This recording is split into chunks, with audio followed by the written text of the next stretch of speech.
This is AIBC-TV, factual, focused, transparent, and just, covering the Middle East and beyond, based in Jerusalem. This is AIBC-TV.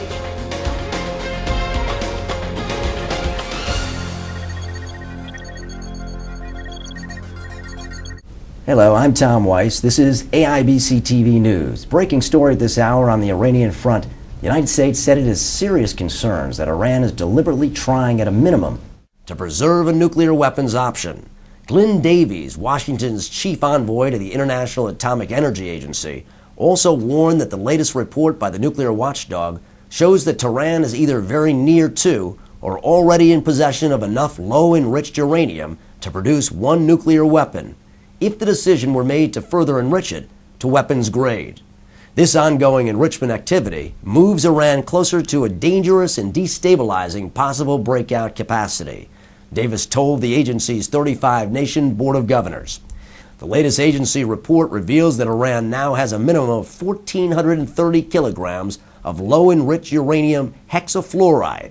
Iran insists its program is peaceful and is aimed at generating electricity, but the United States and major allies contend that the Islamic Republic is covertly trying to build a bomb. U.S. President Barack Obama and European allies have given Iran until the end of September to accept their offer of nuclear talks with 6 world powers, as well as trade incentives, should it suspend uranium enrichment activities. If not, Iran could face harsher punitive sanctions. On Monday, Iranian President Mahmoud Ahmadinejad said his country will neither halt uranium enrichment nor negotiate over its nuclear rights, but that it is ready to sit down and talk with world powers over global challenges. Last night, Israeli President Shimon Peres held his annual breakfast after the Muslim holidays Ramadan daily fast, with imams, Muslim leaders, ambassadors from around the world, diplomats, rabbis, and other Israeli government officials. His message was Ramadan Kareem, great respect for each other, peace, prosperity, and the ability to work together even more so to make this Israel, this region, this world a better place in the year to come. Today, September 9th, marks the 6th anniversary of the murder of Dr. David and his daughter Nava Applebaum at Cafe Hillel on Emek Rephaim Street in Jerusalem. It may have marked the worst of the stories of the Second Intifada Palestinian uprising known in Israel as the Mutsav, as a suicide bomber walked into the coffee house the night before Nava's wedding. Her father, Dr. David, just returned from Shara Chesed Hospital, where he was the lead doctor, bringing emergency medicine to Israel from the United States 20 years earlier. They were having a final Daddy David-daughter time before she went under the chuppah the following day. Instead, the Katan, her fiancé, put the ring on her coffin. In January, her sister Shana got married using Nava's wedding dress as the chuppah, and I must tell you, it was the most emotional wedding that I've ever attended. Close, I would say, to being on Mount Sinai, as you can imagine. Today, Nava's wedding dress covers the holy closet of the Torah, the Aron HaKodesh, at Hever Rachel, from the Bible, Mother Rachel's tomb, which is accompanied by the words, her children will return to her borders, the land of Israel. On October 13th, Nava Belsberg, a dear friend of Nava and the Applebaums, whose family created the One Family Fund, helping the victims of terrorism of Israel, will also use Nava's dress as her chuppah, her wedding canopy. After national service, where in her first year she worked with kids from broken homes in Hadera, her second year at Zikro Menachem, where her sister Tovi is actually working today in national service, helping the kids that have cancer, Nava Applebaum was planning on studying biology and genetics, determined to find the cure for cancer, telling everyone that the cure lies in the study of genetics. Dr. David Nava Applebaum will be remembered forever. Well, Prime Minister Olmert is sitting before a commission today. What happened to the people that were evacuated 4 years ago from Gush Katif in Gaza? Now the ambassadors report, and we bring in our friend David Weitzman, the executive director of Geisen Television. Welcome. So much going on in the world as we're talking about, including Gilad Shalit, as we were just talking about Gaza, almost 1,200 days in captivity. Geisen TV, breath of fresh air as far as really delivering the news of the Middle East. What is Eyewitness-TV? Where did they come from? What's the background? Well, the background is very clear. First of all, Tommy, thank you very much for your invitation. Eyewitness-TV started its operation 12 years ago as a website dedicated to Israel and news in the Middle East. And actually 2 years ago we launched the TV channel. The TV channel dedicated to Jerusalem and the Middle East, and we broadcast our signal in Europe right now and also in Israel. And stories that really go deep inside of the Middle East like never before, as far as real factual coverage. Well, we cover actually Israel, and we have correspondents all over the Middle East, and also we have correspondents in Europe right now. Hopefully we'll be having correspondents in the States and all over the world. Today something like 50 people work here, and we produce 7 hours of fresh news a day, which is, after 2 years operation, in our opinion, a must almost. And now something very exciting, AIBC-TV has the opportunity.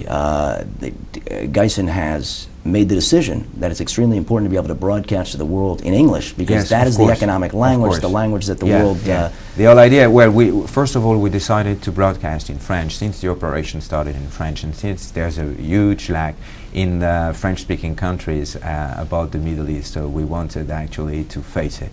And but we know that if we want to be understood and listened by most people as possible, we need to broadcast an operation in English as well. And I think this is going to be the case of AIBC, the project you're leading, Tom. And what's so exciting about modern technology today is we're not just talking at the beginning stages, regions of the United States, all of North America. The inside story is we're talking about South Africa, Australia, China, 1.4 billion people.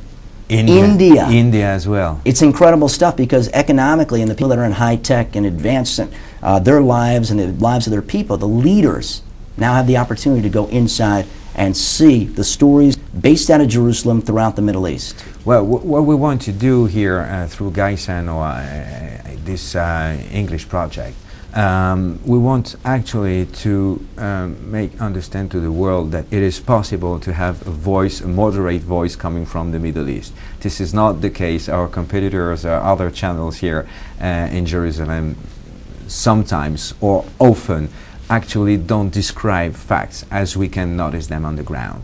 So the whole idea is to report in an honest way, but with a moderate tone. The whole idea is to live, as Mr. Perez said yesterday, in common shalom, and we're trying to pave the way of this peaceful region. That could be peaceful, actually. Because as you get to greater awareness of the facts on the ground, you're looking for a just society, and with that it opens the eyes of the world, because it's sitting right there in New York City, or in California, or in Sydney, Australia, or in downtown Beirut, for that matter, where people have the opportunity to really see themselves on camera and say, we want to personify ourselves the best that we possibly can, articulately, educated, make this world a better place to be for all of us. That's what we're trying to do. That's what we're trying to do. Very good. Thank you so much. You're very welcome, and good luck. Yeah, absolutely. You know that, David, Nefesh B'Nefesh, an organization that works now along with the Jewish Agency, they came in probably about 7 years ago. And in doing so, they just brought another 204 people on board, going over 3,000, an all-time record for the summer between America, Canada, and England. That's unbelievable. And that's just the summer.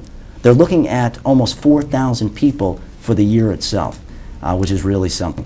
Very, very special, because as more people come from France with the organization AMI, absolutely, or from England under Gordon Brown, who's very excited and enjoys Israel very much in his time here, meeting Olmert at his first time when he was an economics minister. It's an opportunity to really allow people to come back here and to make a tremendous difference, as we were talking about, of a choice of Aliyah, of a responsibility of Aliyah, and then to have the ability to step in to television efforts or to high-tech fields, to be doctors and lawyers, and really bring the Middle East up all the way along, particularly right out of Jerusalem and Tel Aviv. I agree totally with you. I think that, of course, the immigrants from France and the United States actually really want to participate to the Israeli life and to the Middle East lives with values, with wonderful values that are coming from the States.